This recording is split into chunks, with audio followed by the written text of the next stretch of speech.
আবার দ্বিতীয় পাঠে ফিরে আসছি। আমি তোমাদের অষ্টম শ্রেণী গার্হস্থ্য বিজ্ঞান অধ্যায় 5-এর রোগ সম্পর্কে সতর্কতা, এই পাঠের গত ক্লাসে আমি 3টি অধ্যায় নিয়ে আলোচনা করেছিলাম। আজকে 4র্থ অধ্যায় নিয়ে এসছি। এখন তোমাদের সাথে আমি ওই বিষয়টা নিয়ে একটু আলোচনা করবো। তোমরা দয়া করে বই খাতা খোলো। তোমরা সবাই ভালো আছো নিশ্চয়ই, আর ভালো না থেকেও তো উপায় নেই, কারণ যে অবস্থা চলতেছে, আমরা আমাদের এত প্রিয় মানুষ তোমরা, সন্তান সমতুল্য, প্লাস আমাদের দেশের একটা সম্পদ। তোমাদেরকে নিয়েই তো আমাদের এই পথ চলা, তোমাদেরকে মানুষ করা, তোমাদেরকে যেন আলোকিত মানুষ হিসেবে তোমরা পৃথিবীকে অবস্থান করে নিতে পারো, বাবা মার স্থান, বুকের আদরের স্থান দখল করে নিতে পারো, আমাদের কাছে পাবো, জাতির কাছে পাবো, সেভাবে তোমাদেরকে তৈরি করার জন্য আমরা সবাই ব্যস্ত ছিলাম। কিন্তু আমরা কি বলবো, মানে আল্লাহ যে কি একটা অবস্থা করে দিয়েছে, ক্ষণিকের মধ্যে সমস্ত পৃথিবীকে তোলপাড় করে দিয়েছে। তারপরেও আল্লাহর যেহেতু এটা ইচ্ছা, এখন আল্লাহর ইচ্ছাকে আমরা সবাই যখন যদি গুরুত্ব দিই এবং শ্রদ্ধা করি, সম্মান করি, তাহলে আমরা সবকিছুকে মেনে নিতে হবে এবং ওই মেনে চলার মধ্যে শান্তি, কারণ আল্লাহ বিনয়ীকে খুব পছন্দ করেন। সেই প্রেক্ষিতে আমি এখন তোমাদের সাথে স্বাস্থ্যবিধি মেনে, তোমরাও স্বাস্থ্যবিধি মেনে চলতে থাকবে, আমরাও থাকবো, এবং তার মাধ্যমেই আমরা আমাদের এই যে কষ্টকর যে সময়টা, সেটাকে আমরা পার করে নিয়ে সামনে যেন আমরা আমাদের বিগত দিনের যেই ভুল ত্রুটি সবকিছু ভুলে যদি আমরা আমাদের সামনের পথ চলাটাকে সুন্দর করে নিতে পারি, তাহলে আমরা বুঝতে পারবো যে আমরা আল্লাহ যে আমাদেরকে যে শিক্ষাটা দিয়ে গেছেন, যে একটি অদৃশ্য ভাইরাসের পিছনে আমরা ঘুরে যে কি পরিমাণ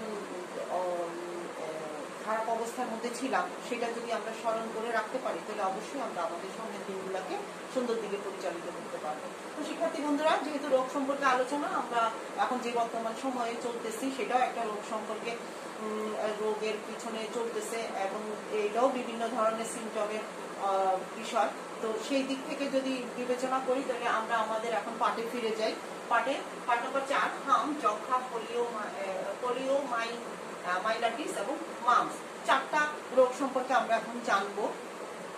প্রথম জানবো আমরা হাম সম্পর্কে। হাম কি? হাম হচ্ছে ভাইরাস জনিত সংক্রামক রোগ, যেটা কিনা এখন কোভিড-19 হিসেবে একটি রোগ আমাদের দেশে এসছে, সারা পৃথিবীতে এসছে। সেটাও এক ধরনের ভাইরাস জনিত সংক্রামক রোগ। যে কোনো বয়সে মানুষের এই রোগে আক্রান্ত হতে পারে, ফলে 5 বছর, তবে 5 বছরের কম বয়সী শিশুদের মধ্যে এই ধরনের রোগ দেখা যায়। ভাইরাসটি শরীরে প্রবেশের 14 দিনের মধ্যে হাম দেখা দেয়। ঠিক কোভিড-19 মতোই রোগের লক্ষণগুলো হচ্ছে, প্রথম যেই ইয়েটা হবে, মানে এই রোগটা যখন দেখা দিবে, তখন যে সিমটমগুলো বা লক্ষণগুলো আমরা দেখতে পাবো, সেটা সম্পর্কে এখন আলোচনা করি। 1 নম্বর, প্রথমে সর্দি হয়, নাক ও চোখ দিয়ে পানি পড়ে, মাথা ব্যথা হয়, মুখমণ্ডল ফুলে যায়। 2, 103 ডিগ্রি ফারেনহাইট থেকে 104 ডিগ্রি ফারেনহাইট জ্বর ওঠে এবং 3 থেকে 4 দিনের মধ্যে ঘামাচির মতো দানা দানা র্যাশ প্রথমে কানের পিছন থেকে দেখা যায়, পরে পুরো শরীরে ও মুখমণ্ডলে দেখা যায়। গাঢ় গোলাপি ও লাল রঙের র্যাশ সারা শরীরে ফুলে যায়। র্যাশ বের হওয়ার 5 থেকে 6 দিন পর র্যাশগুলোর রং হালকা হয়ে যায় এবং জ্বর কমে আসে। 9 থেকে 10 দিন পর দানাগুলো শুকিয়ে চামড়া উঠে যায়। তারপরে যেটা দেখা যায়, চোখে র্যাশ উঠলে চোখের পাতা ও মণি ফুলে যায়, ফলে চোখ লাল দেখা যায়। 4 নম্বর, গলার ভিতরেও র্যাশ ওঠে, ফলে শিশু খেতে খুবই কষ্ট হয় এবং বমি বমি ভাব দেখা দেয়। 5, হাম সেরে যাওয়ার পর অনেক সময় নিউমোনিয়া, ডায়রিয়া, পুষ্টিহীনতা ইত্যাদি রোগ দেখা দেয়। এখন এই রোগ হলে আমাদের কি কি করতে হবে, সেই জিনিসটা সম্পর্কে আমরা এখন জানবো। হাম হওয়ার সাথে সাথে শিশুকে আলাদা করে রাখতে হবে। যিনি তাকে সেবা করবেন, উনি ছাড়া কারো ওই ঘরে প্রবেশ করতে দেওয়া যাবে না। সুস্থ ব্যক্তিদের সাথে মেলামেশা আগে কাপড় বদলিয়ে, সাবান দিয়ে হাত ধুয়ে ভালো করে, তবে রোগী ব্যবহৃত সব জিনিস আলাদা রাখতে হবে। যেমন এখন কোভিড-19 ক্ষেত্রে আমরা যে অবস্থা দেখতে পাচ্ছি, কোনো মানুষ যদি কোভিড-19 আক্রান্ত হয়, তাকেও ঠিক সেই ধরনের অবস্থা দিতে হয়।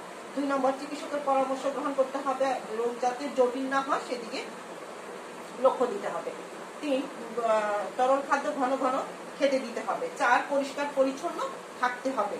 এবার প্রতিরোধের উপায়, মানে হাম থেকে কিভাবে আমরা প্রতিরোধ পাবো সেটার উপায়। যে বাড়িতে হাম দেখা দিবে সেই বাড়িতে যাওয়া বন্ধ করে দিতে হবে।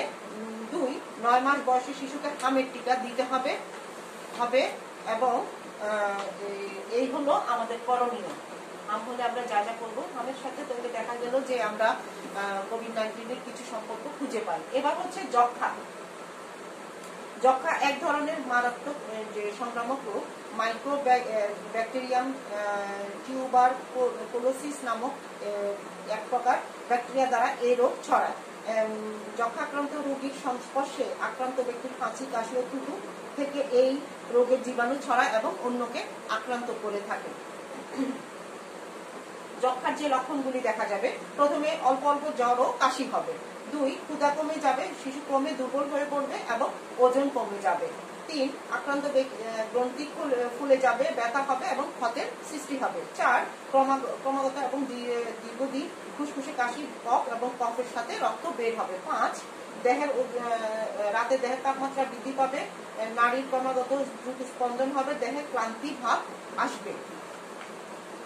এখন যক্ষ্মা রোগের জন্য করণীয় যে অবস্থাটা, যক্ষ্মা রোগ যখন দেখা দেওয়ার সাথে সাথে চিকিৎসকের পরামর্শ অনুযায়ী পরীক্ষা করে রোগ সম্পর্কে নিশ্চিত করতে হবে এবং ওষুধ নিয়মিত খাওয়াতে হবে। রোগীকে পৃথক ঘরে পূর্ণ বিশ্রামে রাখতে হবে এবং উপযুক্ত পরিমাণে পুষ্টিকর খাবার তাকে দিতে হবে এবং আলো বাতাসপূর্ণ একটি ঘরে তাকে রাখতে হবে। যক্ষ্মা রোগীর কফ, থুতু যেখানে সেখানে ফেলানো যাবে না।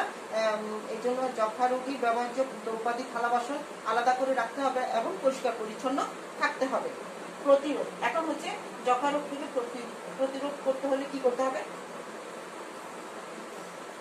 জন্মের পর থেকে 1 ডোজ বিসিজি টিকা দিয়ে শিশুকে যক্ষ্মা রোগ থেকে রক্ষা পাওয়া যাবে। এই হলো যক্ষ্মা রোগ। তারপরে হচ্ছে পোলিওমাইলাইটিস সম্পর্কে কি আমরা এখন জানবো। 10 বছরের কম বয়সী শিশুরা এই রোগে আক্রান্ত হয়ে থাকে। ভাইরাসটি শরীরে প্রবেশের 1 থেকে 10 দিনের মধ্যে রোগটি প্রকাশ লাভ করে। এর লক্ষণগুলো হলো 1 থেকে 3 দিনের মধ্যে সর্দি, কাশি, মাথা ব্যথা, সামান্য জ্বর হবে।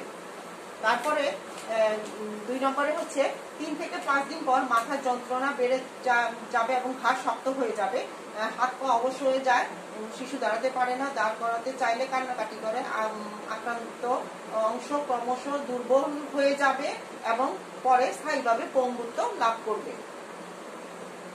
3, শ্বাস প্রশ্বাস যে নিয়ন্ত্রণকারী মাংসপেশি এই ভাইরাস দ্বারা আক্রান্ত হয় এবং এর ফলে শিশু মৃত্যুবরণও করতে পারে। করণীয়, এখন এই রোগের ক্ষেত্রে আমাদের করণীয়টি হচ্ছে, এই রোগটি প্রকাশ পেলে আমরা সাথে সাথে চিকিৎসকের সাথে যোগাযোগ করব এবং প্রয়োজনীয় পদক্ষেপ অবলম্বন করব। এখন প্রতিরোধের উপায় হচ্ছে 4 ডোজ পোলিও টিকা খাওয়ালে শিশু এই পোলিও রোগ থেকে রক্ষা পেতে পারে।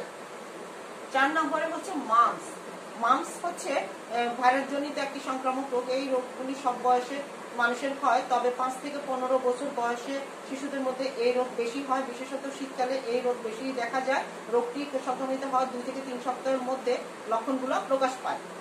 লক্ষণগুলো হচ্ছে, রোগের শুরুতে জ্বর হবে এবং আশপাশের কানের আশপাশে একপাশে ফুলে পাশ পেয়ে যায়, ব্যথা হয়, পরে যে ব্যথা মুখে ছড়িয়ে পড়ে, মুখ খুলতে পারে না, শুক্রাশয়, অগ্নাশয়, ডিম্বাশয়, হৃৎপিণ্ড, চোখ, কান ইত্যাদি অঙ্গ আক্রান্ত হতে পারে। এই রোগের ক্ষেত্রে করণীয় হচ্ছে, রোগ যখন শুরু হবে তখন আশপাশে করণীয় হচ্ছে শিশুকে তরল খাবার খাওয়াতে হবে, দুধ, ফলের জুস ইত্যাদি খাওয়াতে হবে, কুসুম গরম পানি ও লবণ পানি দিয়ে গড়গড়া করতে হবে এবং চিকিৎসকের পরামর্শ অনুযায়ী তার চিকিৎসা চালিয়ে নিতে হবে। এভাবে আমরা এইসব রোগগুলা থেকে রেহাই পেতে পারি এবং আমরা সচেতনতার সাথে এইসব রোগকে আমরা মোকাবেলা করব। শিক্ষার্থী বন্ধুরা, আমরা এতক্ষণ পার্ট 4 নিয়ে আলোচনা করেছিলাম। এবার আমরা আলোচনা করব পার্ট 5 সম্পর্কে, সংক্রমণ মুক্তকরণ টিকা ও ইনজেকশন। এখন যেই রোগ হয়ে থাকে তার নিশ্চয়ই টিকা বের হয় বা ভ্যাকসিন বের হয়। যেমন এখন কোভিড-19 চলতেছে, কোভিড-19 যে টিকাটা গত 1 বছর 1 মাস ধরে পৃথিবীতে এই রোগ অবস্থান করছে এবং তার যে ভ্যাকসিন তৈরি হয়েছে, আলহামদুলিল্লাহ আমরা বাংলাদেশেও এই ভ্যাকসিনটা পেয়েছি। আমিও এক ডোজ দেওয়ার তৌফিক হয়েছে, দ্বিতীয় ডোজের অপেক্ষায় আছি। আল্লাহ যদি সবাইকে ভালো রাখে। তোমরাও আস্তে আস্তে, এখন যেহেতু তোমরা ছোট, তোমাদের এখন দেওয়ার জন্য বয়স হয়নি, যখন তোমাদের বাংলাদেশ সরকার যখন নির্দেশ দিবেন তোমাদেরকে টিকা দেওয়ার জন্য, তোমরা অবশ্যই টিকা দিয়ে দিবে এবং তোমাদের পরিবারের যারা যারা এখন বয়োজ্যেষ্ঠ আছেন তাদেরকে সুপারিশ করবে যে তারা যেন ভ্যাকসিনটা নিয়ে নেয় এবং যেন ভালো থাকে। বাঁচানোর মালিক আল্লাহ, কিন্তু সুরক্ষা নেওয়ার জন্য তো আমরা অবশ্যই বাংলাদেশ সরকার যেহেতু আমাদেরকে দিচ্ছে, পৃথিবীর অন্য কোনো অনেক দেশেই এখনো পর্যন্ত ভ্যাকসিন পায়নি, কিন্তু আমাদের আলহামদুলিল্লাহ আল্লাহর রহমত এবং আমাদের মাননীয় প্রধানমন্ত্রী শেখ হাসিনার নেতৃত্বে যেহেতু দেশ চলছে, আলহামদুলিল্লাহ অনেক ভালোভাবে দেশ চলছে এবং পৃথিবীর অনেক বড় বড় দেশে এখনো পর্যন্ত ভ্যাকসিন পৌঁছায় নাই, যেটা কিনা আমাদের বাংলাদেশে আমাদের প্রধানমন্ত্রী আমাদেরকে দিতে পেরেছেন এবং সেই জন্য আমরা ওনাকে অনেক সম্মানিত আসনে রেখেছি এবং সম্মান জানাই ওনাকে। তার প্রেক্ষিতে আমরা এখন আমাদের যে বিভিন্ন রোগগুলো সম্পর্কে এতক্ষণ আমি আলোচনা করেছিলাম, সেগুলোর যে ভ্যাকসিন বা ইঞ্জেকশন বা টিকা যা আছে যেগুলো দিতে হবে, যেগুলো রেহাই হওয়ার জন্য সেই সম্পর্কে আলোচনা করব। তো এখন হচ্ছে রোগ প্রতিরোধের চেয়ে প্রতিকারের চেয়ে প্রতিরোধী উত্তম। গণপ্রজাতন্ত্রী বাংলাদেশ সরকারের স্বাস্থ্য ব্যবস্থা সম্প্রসারিত টিকাদান কর্মসূচির নাম হচ্ছে ইপিআই। এই গুরুত্বপূর্ণ, উল্লেখযোগ্য এবং সময় উপযোগী একটি পদক্ষেপ। ইপিআই একটি বিশ্বব্যাপী কর্মসূচি যার মূল লক্ষ্য হচ্ছে সংক্রামক রোগ থেকে শিশুদের অকাল মৃত্যু রোধ এবং প্রমুক্ত থেকে যেন তারা রক্ষা পায় সেই দিকে সজাগ দৃষ্টি। তাই বিশ্বব্যাপী রোগ প্রতিরোধের উপায় উপর বিশেষ গুরুত্ব দেওয়া এবং এছাড়া রোগ হওয়ার আগে প্রতিরোধ এবং অনেক ক্ষেত্রে সহজ এবং কম ব্যয় সাপেক্ষ। আমাদের দেশে টিকাদান কর্মসূচির উদ্দেশ্য হচ্ছে শিশু ও মাতৃ মৃত্যুর হার কমানো। 1 বছরের কম বয়সের শিশুদের রোগাক্রান্ত হওয়ার সম্ভাবনা বেশি এবং বেশিরভাগ রোগ এই বয়সেই হয়ে থাকে। তাই শিশুকে রোগ প্রতিরোধক সব কয়টি টিকাই নিয়ম অনুযায়ী যত তাড়াতাড়ি সম্ভব তাদেরকে দেওয়া দরকার এবং তাদেরকে স্বাবলম্বী মানুষ হিসেবে, জাতি হিসেবে তৈরি করার জন্য আমরা সেদিকে দৃষ্টি দিয়ে থাকবো। ইপিআই কর্মসূচির মাধ্যমে টিকা দিয়ে যে রোগগুলি প্রতিরোধ করা যায় সেগুলো হচ্ছে, প্রথম হচ্ছে বিসিজি টিকা। বিসিজি টিকাটা হচ্ছে যক্ষা রোগে বিসিজি টিকা দেওয়া হয়। এই টিকা দেওয়ার 2 সপ্তাহ পর টিকার স্থানে লাল হয়ে যায়, ফুলে যায়, আরো 2 থেকে 3 সপ্তাহ পর শক্ত দানা ও ক্ষত হয়ে হয় বা ঘা হয়ে যায়। ধীরে ধীরে এই ক্ষত বা ঘা শুকিয়ে যায়, দাগ থাকে, জন্মের পরপরই এই টিকা দিতে হয়। তারপরে হচ্ছে ওপিভি টিকা। ওপিভি টিকাটা হচ্ছে ওরাল পোলিও ভ্যাকসিন টিকা পোলিওমাইলাইটিস রোগ প্রতিরোধ করে এবং জন্মের 6 সপ্তাহের মধ্যে প্রথম ডোজ, 28 দিন পর দ্বিতীয় ডোজ, পরবর্তী 28 দিন পর তৃতীয় ডোজ এবং 9 মাস পূর্ণ হলে চতুর্থ ডোজ দিতে হয় এই টিকার জন্য। তারপরের টিকাটি হচ্ছে পেন্টাভ্যালেন্ট ভ্যাকসিন। পেন্টাভ্যালেন্ট ভ্যাকসিন হচ্ছে এই টিকা 5টি রোগ যেমন ডিপথেরিয়া, হুপিং কাশ, ধনুষ্টঙ্কার, হেপাটাইটিস সি এবং হিমোফাইলাস ইনফ্লুয়েঞ্জা বি প্রতিরোধ করে। জন্মের 6 সপ্তাহ পর থেকে প্রথম ডোজ এবং দ্বিতীয় ডোজ, তৃতীয় ডোজ 28 দিন অন্তর অন্তর করে এই টিকাগুলো দেওয়া হয়ে থাকে। হামের টিকা। 4 নম্বরে হামের টিকা শিশুকে হাম থেকে প্রতিরোধ করবে এবং শিশুর 9 মাস বয়স পূর্ণ হলে এই টিকা দিতে হবে। তারপরে টিটি টিকা। টিটি মানে টিটেনাস টক্সাইড। টিটি টিকা ধনুষ্টঙ্কার রোগ থেকে রক্ষা করে। এখন 15 থেকে 49 বয়সের মধ্যে সকল মহিলাকে এবং যে সকল শিশু ডিপিটি ও পেন্টাভ্যালেন্ট টিকা দেওয়ার পর কিছুদিন হয়েছে তাদের এই টিকা দিতে হবে। এই হলো আমার অধ্যায় 8ম শ্রেণীর অধ্যায় 5 রোগ সম্পর্কে সতর্কতা। যেই 5টা টপিক ছিল সেই 5টা টপিক সম্পর্কে আমি তোমাদের সাথে আলোচনা করেছি। এবার আমি তোমাদের সাথে একটু আমাদের মূল বইয়ের মধ্যে যেই সৃজনশীল প্রশ্ন আছে, যদিও এখন সৃজনশীল প্রশ্ন আসবে না, তারপর আমি একটু তোমাদের সাথে আলোচনা করে নেওয়ার কারণ হচ্ছে যদি অনলাইন পরীক্ষায় কোনো ধরনের প্রশ্ন আসে যা কিনা সৃজনশীল প্রশ্নের উত্তরের জন্য আমরা পেয়ে থাকবো, সেগুলো আমাদের হয়তো অবজেক্টিভ প্রক্রিয়াতে লাগতে পারে। সেই জন্য আমি তোমাদের সাথে এখন সৃজনশীল প্রশ্ন নিয়ে আলোচনা করব। প্রথম প্রশ্নটা হচ্ছে উদ্দীপকটা হচ্ছে কর্মজীবী আসিয়া সকাল থেকে বিকাল 5টা পর্যন্ত কর্মস্থলে থাকেন। তার 5 বছরের মেয়ে তুলি শারীরিকভাবে দুর্বল থাকার কারণে সহজে রোগাক্রান্ত হয়। 2-3 দিন ধরে সে অল্প অল্প জ্বরে ভুগছে। আজ কর্মস্থলে থেকে ফিরে তুলির পিছনীয় চেহারায় অস্বাভাবিকতা দেখতে পান। দেহে তাপমাত্রা 104 ডিগ্রি ফারেনহাইট উঠলেও প্রতিবেশী তাহমিনা তুলির শরীরের জামা কাপড় দ্রুত খুলে দেয় এবং মাথায় ও পায়ে পানি দিয়ে জ্বর কমিয়ে আনে। ক, মায়ের প্রথম দুধকে কি বলা হয়? শাল দুধ। আমরা সন্তান ভূমিষ্ঠ হবার পর একজন সন্তানকে যেই প্রথম খাবারটা দিয়ে থাকি সেটা হচ্ছে মায়ের বুকের দুধ এবং সেটার নাম হচ্ছে শাল দুধ। খ, আমাদের দেহে কত ভাগে রোগ সংক্রামিত হতে পারে? আমাদের দেহে বিভিন্ন ভাবে রোগ সংক্রামিত হতে পারে, যা কিনা বিভিন্ন ভাবে, যেমন জীবাণুর মাধ্যমে, খাদ্য গ্রহণের মাধ্যমে, চামড়া দিয়ে, এইসব ভাবে আমাদের শরীরে রোগ ঢুকে থাকে এবং এই যে রোগ ঢুকার প্রেক্ষিতে আমরা যে ধরনের ভ্যাকসিন, টিকা, ইনজেকশন বা প্রতিরোধ নিব সেগুলো আমরা গ্রহণ করে থাকবো। দেহের তাপমাত্রা বৃদ্ধির ফলে তুলিকে কি প্রক্রিয়া সুস্থ করা যেতে পারে? তাপমাত্রা বৃদ্ধির পর তার শরীরের কাছ থেকে কাপড়গুলো খুলে গাটা ধুয়ে দিলে এবং মাথার মধ্যে পানি দিলে আস্তে আস্তে সে তাপমাত্রা কমে যাবে। এভাবে আমরা 3টে স্টেপের মাধ্যমে আমরা আমাদের উত্তরটা লিখবো এবং আমরা আমাদের কাজ শেষ করবো। 6 নাম্বারটা, তুমি কি মনে করো তাহমিনার দ্রুত সিদ্ধান্তই তুলির জ্বর কমাতে সহায়ক? জি, আমি অবশ্যই মনে করি যে তাহমিনা তার দ্রুত চৌকস বুদ্ধির মাধ্যমে যে কাজটি করেছেন সেটা তুলির জন্য খুবই ভালো একটি পদক্ষেপ ছিল এবং তিনি তার যেন পরবর্তীতে সে যেন কোনো সমস্যায় পড়তে না পারে সেই ধরনের পদক্ষেপ নিয়ে তিনি তাকে তাপমাত্রাটাকে নিয়ন্ত্রণ করেছিলেন। এই নিয়ন্ত্রণের ফলে সে তার যে সমস্যা হবার কথা ছিল শারীরিক, সেখান থেকে সে রেহাই পেয়েছে। এবার আমি যাব আমার যে পার্ট নম্বর, যে আমার এই চ্যাপ্টারের 2 নম্বর যে উদ্দীপকের কাছে। ফাইজা তার 4 বছরের শিশু, গত 3-4 দিন ধরে সে বেশ জ্বর অনুভব করছিল, শরীরে দানায় ভরে গেছে, ঠিক মতো খেতেও পারছে না। ফাইজার বয়স যখন 9 মাস পূর্ণ হয়েছিল তখন তার মা শিশুকে প্রতিরোধক টিকা দেয়নি। চিকিৎসক ওর মাকে ঠান্ডা লাগাতে বারণ করেন, কারণ এতে নিউমোনিয়া হয়ে যেতে পারে। মায়ের সতর্কতা ও সেবা ফাইজার সহজেই সুস্থ হয়ে উঠবে। এটা হলো আমার উদ্দীপকটা। এখন প্রশ্ন নম্বর ক, শিশুরা কত ধরনের কৃমি দ্বারা আক্রান্ত হয়? শিশুরা 3 ধরনের কৃমি দ্বারা আক্রান্ত হয়।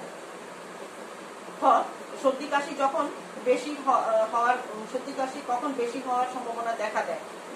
আমরা যখন মানে বিভিন্ন ধরনের ব্যাকটেরিয়া বা ভাইরাস দ্বারা যদি আমরা আক্রান্ত হই, সর্দি, জ্বর ও কাশি সবকিছু কম বেশি পরিচিত। অ্যালার্জি এবং বিভিন্ন ধরনের ইনফেকশন জনিত কারণে সর্দির জ্বর হতে পারে। হঠাৎ করে ঠান্ডা লেগে সর্দি কাশি হয়, সেই সাথে অনেক সময় সামান্য জ্বরও হয়। ঋতু পরিবর্তনের সময় গ্রীষ্মকালে অধিক ঘাম এবং ধুলাবালি থেকে এই রোগটি হওয়ার সম্ভাবনা থাকে। ফাইজার যে রোগ হয়েছে তা নিয়ে ব্যাখ্যা করো।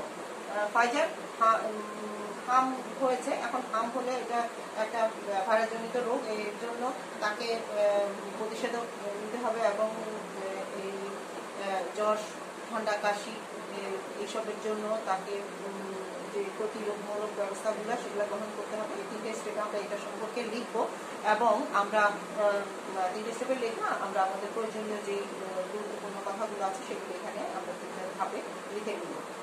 6 নাম্বারটা, মায়ের সতর্কতা ও সুসজ্জা যে ফাইজাকে উদ্দীপক উল্লেখিত জটিল রোগ থেকে সহজে সুস্থতা করে তোলে।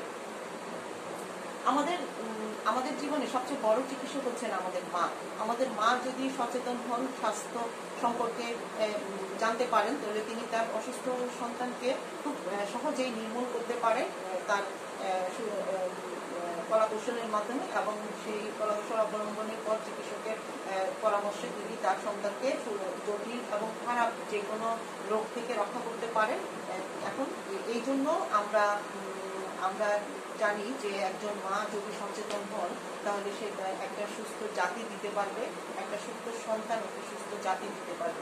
এই হচ্ছে আমার আজকে গার্হস্থ্য বিজ্ঞানের অধ্যায় 5-এর সম্পর্কে সতর্কতামূলক যে ক্লাসটা দ্বিতীয় অংশ, সেই অংশটুকু আমি তোমাদের সাথে শেষ করলাম। এবং এই সাথে আমি তোমাদের সাথে বিদায় নিব। বিদায় নেওয়ার আগে তোমাদেরকে বলি, পৃথিবীর অবস্থা ভালো না। সেই প্রেক্ষিতে আমরা পৃথিবীকে যদি সুস্থ রাখতে চাই, আগে নিজেরা সুস্থ থাকবো, তারপর সচেতন হব এবং সচেতন হয়ে আমরা আমাদের স্বাস্থ্যবিধি মেনে আমাদের সম্বোধন সব কাজগুলো করবো এবং পড়াশোনায় মনোযোগ দিব, ঘরের কাজ করবো, মাকে সাহায্য করবো, বাবাকে সাহায্য করবো, ঘরের গুরুজন থাকলে গুরুজনকে তার দায়িত্ব অনুপাতে কর্মসম্পাদন করবো এবং সবার আগে আমরা একজন ভালো মানুষ হিসেবে তৈরি হবো যেন আমরা ভালো কিছু করতে পারি। শিক্ষককে সম্মান করবো, পিতা মাতাকে সম্মান করবো, বয়োজ্যেষ্ঠদের সম্মান করবো, বয়োকনিষ্ঠদের আদর স্নেহ দিব, সম্মান দেখাবো। এইভাবে যদি আমরা আমাদের দৈনন্দিন জীবনগুলো চালাতে পারি তাহলে আমরা ভালো মানুষ হিসেবে তৈরি হতে পারবো। এবং আমরা বর্তমানে খুব খারাপ অবস্থায় আছি, বর্তমান অবস্থাকে মোকাবেলা করে নিজেদেরকে সামনের দিকে এগিয়ে নিয়ে যাওয়ার জন্য একজন সুন্দর মানুষ হিসেবে তৈরি হবো। এবং আমরা চাইবো মাদক থেকে দূরে থেকে, খারাপ কাজ থেকে দূরে থেকে, খারাপ সঙ্গ থেকে দূরে থেকে আমরা আমাদেরকে সুন্দরভাবে পরিচালনা করবো। অবশ্যই তোমরা ভালো থাকবে, আমাদের জন্য দোয়া করবে, আমরাও তোমাদের জন্য দোয়া করবো যেন তোমাদেরকে আমরা সুন্দরভাবে আবার ক্লাসে ফিরে পাই এবং তোমাদের পাঠদান যেন ক্লাসের মাধ্যমে আমরা দিতে পারি। ভালো থাকবে, সুস্থ থাকবে। আসসালামু আলাইকুম।